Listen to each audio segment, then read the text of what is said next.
আত্মনিবেদন তো আপদে করি হইল পরম সুখী।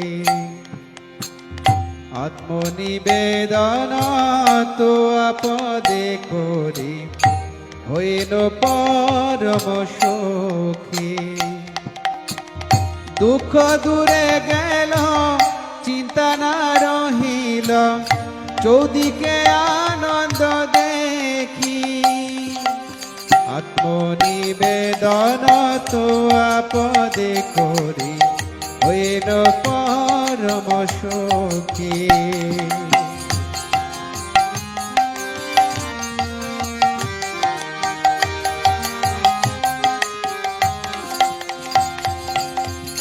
অশোকয় ভয় অমৃত আধার তোমার